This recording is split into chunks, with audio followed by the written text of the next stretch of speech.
Hello, Dumelang. Welcome to Tomorrow Today. My name is Tutleho Abram, and I'm here for this episode to engage you on matters of society. As you know, Tomorrow Today is a space where youth engage on matters that affect them, on matters that speak to their lives, speak to their existence, and speak to their future. I'm very happy to be engaging you on this episode. There's been quite a lot of activity happening around in the country, a lot of things that have been happening which may spark one's interest.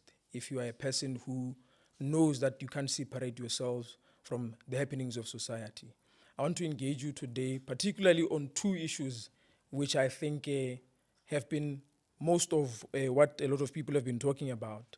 And the first one, what we're going to talk about, is the issue of Labor Day. On the 1st of May, we were celebrating Labor Day in this country, and we celebrated it in different places, but we are running under the theme that says safeguarding the nation's livelihood in a changing economy. We're talking about safeguarding the livelihood of the people of this country, of the workers of this country, in a changing economy. And before we even talk about the day itself and what was happening or anyone's speech or anything, we need to then engage about the issue of a changing economy to know what exactly motivated such a theme for us to come up with such a theme that speaks about a changing economy. Why do we need to safeguard the livelihood of the workers of this, the people of this country? Why do we need to protect our people from the economic happenings which seem to be a bit of a problem for our people? And when we look at our economy itself, it is changing. It is changing, but the change itself is one that comes from the fact that there's a lot of activity in geoeconomics. I think what is a popular matter in our side is the issue of diamonds, that the global market of diamonds has been a bit of a problem. And it being a bit of a problem meant that, well, not really a bit of a problem, it has been a very big problem. A big problem because you would know that diamonds are our biggest funder. It accounts for a very large percentage of our GDP. And a bit of a decline in performance in that market means that a lot of our projects are going to suffer. We're going to suffer even with issues of paying wages to our people. We're going to suffer. Some people have experienced the retrenchments and all that. And there's been an inflation, prices are skyrocketing. It's been a bit of a problem. And that means the buying power of our people is reduced, and the buying power or the saving ability of our people itself is challenged in that manner. And so it then becomes important that government in its proceedings functions in such a way that it protects the livelihood of our people. So when we talk about the changing economy in Botswana, we talk about it in the context of diamonds. Because for the longest time, what has been funding our country, what has been funding our project, what has been funding our growth and our economic development has been these diamonds. And so a bit of a challenge in that market means a challenge in almost everything in this country. We have been having a conversation about diversification for a long time, since I can remember from the time I started understanding issues of economics and politics. Right from 2009, I think those were the times where I think I remember. And that is as far as I think I can read and understand. We have been talking a lot about diversification, but unfortunately, that has always been a normative discourse. We have been talking about it and we've not really worked on executing on it. I think we have a problem of execution in this country. Actually, the president officiated Labor Day in Letlhakeng. And in his speech, one of the things that he mentioned was that the conversation between Botswana and Namibia about building a railway line, if he remembers well, it's about the 12th year when we're still having that conversation. And you ask yourself, 12 years of having a conversation about building a project which can bring massive change to our people and help us to build strong relations between Botswana and Namibia, and help us in one of our SADC goals, African Union goals of economic integration. We took a long time not executing these things. So you then realize that most of the time it's not that we don't have good ideas, which can help us, but we lack in terms of executing and indeed practicalizing those plans that we're talking about. So our nation right now is challenged in that instance, that our people are going through economic turbulence. The president calls it an economic quagmire. It's an economic quagmire, I agree with him. No matter what word you use, how bombastic it may be, it still goes back to the one fact that our people are suffering. And so there was a gathering there in Letlaking where the president spoke. But one of the things that really sparked my interest is the issue of salaries. If you look at our wage system, I was very surprised in having a conversation with someone who told me that Kana in Botswana, when you are earning around 20,000, you are that individual who's earning a lot of money. You are actually a high income earner. That is how they classify you. And you wonder to yourself, how does someone earning 20,000 pula, how are they regarded as a high income earner? And it's sad because if you look at the pay slips, a lot of these government workers or wherever, even if you are a private sector worker, if you look at the pay slips, you realize that some of them that take homes, Kiboman, 1.5, 2,000, and all that. So it's a very painful thing. There's a word that I remember when the president was still a leader of opposition, when I was campaigning to be president. He used to use a word called working destitute. We are actually working destitute in this country. People are in debt. Public debt is rising every day. And if you go to a micro level, household level, you realize that people are suffering. People are in cyclical debt. You borrow to cover that debt. You borrow from tomorrow to cover the expenses of today. So that's the type of life that we're dealing with. That's the type of life, of economic life that our people, our workers are exposed to. So I think it is a relevant theme to which the Labor Day was officiated under, that we need to then safeguard the nation's livelihood in a changing economy. We can talk about a changing economy in many different aspects, which I will obviously engage on in the continuation of my engagement with you. And if you look at the reason behind the labor, the wage system, how it is designed, because you need to ask yourself, why is it that the wage system is actually designed in this way, to have low wages in this country? How is it that people who are so highly educated are economically disenfranchised the way they are today? And according to the president's address, they say the justification of such a system was that it was so to attract investors. I personally feel like that is not a worthy reason to use to justify such a system. Because you are then saying that as long as on a micro level we're okay, when it comes to household income, even if our people are not getting enough to sustain themselves, then it's still fine, as long as we're getting investors. And I have a big problem with that. Actually, as I'm saying this, I'm actually remembering one of the videos. You know that there's been a video that has been circulating on TikTok about the late Mama Winnie Madikizela Mandela. And one of the videos she was saying to President Mandela that if you approach this thing the way you're approaching it, you're going to postpone the revolution. And our people are going to go back to the streets. We pride ourselves with political independence.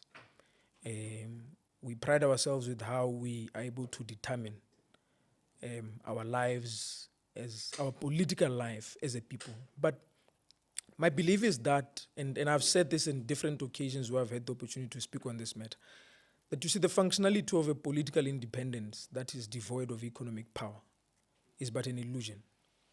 And when we talk about economic power, we should not just leave the conversation on issues of being able to determine our macroeconomic policies and all that. We must decentralize the conversation to go as far as what is the economic life of our people at a household level. When inflation rates are skyrocketing as they are, how are our people surviving? I mean, even if you make an increment, the increment becomes so insignificant, it just functions as a maintenance thing, in the sense that even if you make an increment, it does not bring any change to the quality of your consumption or the quantity of that consumption. Still remains the same.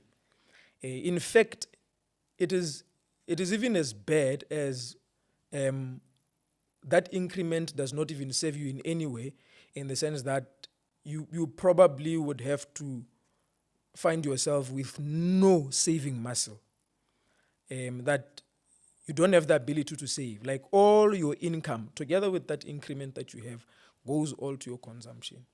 And when emergencies come up around, you're not able to navigate them. You end up getting into debt, which ultimately evolves into cyclical debt, something that I believe that a lot of our people are going through. So we need to be very careful about these things. But I think it goes back to how we build our policies as a country. We can't rely so much on importing, because an economy that is built around importation, an economy that has a high import bill like ours, becomes vulnerable to global politics and geoeconomics, the shocks within those faculties. Right now, where we are simply because there's a problem in Iran, between Iran and the United States. So we're where we are right now because we don't have the capacity to fund ourselves or produce oil. But I don't think we don't have the capacity. I think it's an issue of unexplored opportunities, that we've not been able to explore opportunities in that regard, to find a way of actually having our own oil or exporting within the African continent. I know there's a bio-oil project at the University of Botswana, and I've heard, I may be wrong in that regard, I've heard that there are some cars which have been using the product of that project. So once we've seen that we have ability to produce some of these things, we need to then scale them up to say, how do we grow them? To help reduce these potential shocks from geoeconomics, because we're existing in a global society. And we're so weak as an African country, weak in the sense that anything that happens in those big countries affects us very badly. It affects us very badly. And we're weak in that regard. And if you want to see our weakness, you'll realize that majority of our policies are reactionary policies. We actually never really have policies which are independently designed. They are not designed within the context of we are reacting to a certain happening in the global space because we exist in a global society. So I'm simply saying to you that we need to find a way of building ourselves, our economy internally in that regard, to make sure that we're able to secure the livelihood of our people. And as long as we can talk about government pouring money there and there and there, but ultimately it is not going to work for us. It is not sustainable. What we need is to build a strong internal economy, produce and industrialize this economy, produce our major, those things that we consume a lot, which we believe that we cannot survive without. And we need to talk about the future of labor. And I'm talking about a changing economy. We need to talk about the future of labor in this economy. And I think what is firstly coming to my mind is the issue of AI. I'm wondering if trade unions have actually had a conversation about this AI issue. In engaging with someone in that space, I've heard that they've had a conversation about technology and how they're going to navigate it. But I'm wondering if they've had a conversation about AI itself. because the way AI is taking over then means we are going to even have to redefine what employment is. It is taking a lot from our people. I'm not saying that it is wrong. We need to embrace it. But job security then becomes a subject that we can't avoid in such an instance. We need to use it in a way that it helps us to be progressive, but does not take a lot from us. So I think it's a conversation that I would want us to have another time with the people from those spaces who are labor experts, people from trade unions, to get to hear how they are positioning themselves in this quest of safeguarding the livelihood of our people. On another matter, which I want to engage you on, is the issue of sports in Botswana. We're having a beautiful time in our country at the moment. We're having a very joyful moment as a people. We have been hosting from the 2nd to the 3rd of May the World Athletics Relay. I think that's what they call it. And the first thing that I think really is of great interest to me is the medals themselves. The medals that were being used as awards to the athletes. I don't think there's ever been such a happening anywhere in the world where diamonds actually are put on medals. I think that was a very great motivating factor even to the competitors themselves. But I think that is something that sets a very high standard to all other competitions that can be hosted anywhere else in the world, whether you're talking about Commonwealth competitions or whatever competitions that are there. I think we've set a very high standard for them in terms of the preparations of awards in that regard, that we've had a whole diamond. I've never actually seen a diamond myself. I see it on pictures and on television. I've never seen it. So curiosity is aroused very quickly when you talk about diamonds, because something that some of us have never seen. We've not had the privilege for that. And to then say that you've put something like that on a medal, I think that's a very big thing. That's a very powerful thing, which I think has set a very high bar for other countries out there. And the fact that Botswana has hosted this event, man, it's a beautiful thing. It's a beautiful thing because it then says to the world that we have potential as Botswana. We are able. And we are not to be discussed as a by the way matter on a global space. That we have potential to navigate the sporting market and be recognized as a country that has potential in that regard. So it must be known that we are a powerful nation. Our boys got position 1. They got the gold medal in the 4x4 relay. There's a guy there called Kibina Tsipi. Hey, that guy is very fast. I think I love also the attitude by Litsile Tebogo. The guy is a big brand, but I just love how he allows himself to, well, because he's the big guy, he doesn't allow himself to be the center of everything. He works well with the guys that because he understands he's a team. They're a team, and there's no how he can be the one who is better than the rest of the other guys. I love his humility in that regard. And one of the commentators, when the lap was finishing, was saying that Botswana is the country that will shine in the diamond land, something like that.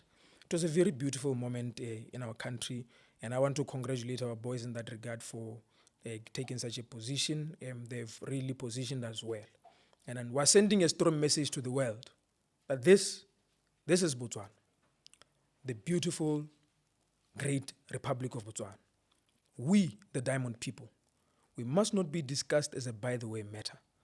We have the ability, we have the potential, and we are not going to be intimidated by anyone simply because we're an African country that does not have a lot of resources. So it must be known to the world that we have ability in that regard. But this whole thing that has just happened must then invoke another conversation of what does this mean for us as a people in terms of talent in this country. We have seen we have a potential in sports. I think what we then need to do is to make sure that we invest a lot in terms of our young people in this country, to make sure that we develop our sporting infrastructure. We used to have that thing called sporting, school sport. I know it was launched, I think sometime last year in Lobatsi, but apparently it is not yet started. I don't know why, and I don't want to make any assumptions. I hope that we can get a reason for why it was launched and it has not yet been executed. I think a lot of our good ideas actually die in that stage between launching and actually executing, or between the planning stage and or announcing the plan and actually executing. Most of our great ideas actually remain on paper. They never actually get to be executed. So I think I would want to then speak to the relevant people, the Minister of Sports and all the other people who are responsible, who make decisions in that space, to quickly react to this matter. Because we don't want to find ourselves in a space where after Bukibina Tipi, we then have a gap in between of those who then come in. So what we then need to do is make sure that issue of school sports, we take it seriously. Establish serious sporting infrastructure in that regard. If we look at schools like Good Hope Senior, School of Excellence in Athletics, guys like Bokarabo Sibanda, we're guys Baba Nimbatsa na Good Hope Senior. I think the likes of Tabo Karabo Mutibi, those are guys who have been to Good Hope Senior. And I know that in the space where the school, sports for schools has been posted, there's been young people who are capable, who unfortunately have not been able to rise to that level because the platform that could have served and helped them to grow in that regard is not available for them. So I'm sending this message to the minister to actually work a lot in that matter. Another thing that we need to work on also is sports academies. See, a country that takes sports seriously will obviously have sports academies. It will have sports academies because then it means we have a place for talent. I think one of our biggest problem with our education system is that it doesn't have a space for talent. Mekana, an education system, I always say this to people I engage with, that it is a depiction of a country's economic trajectory. When you look at a system of education in a country, that should be one of the things that you check as an indicator as to why a country is behaving or it is performing the way it is economically.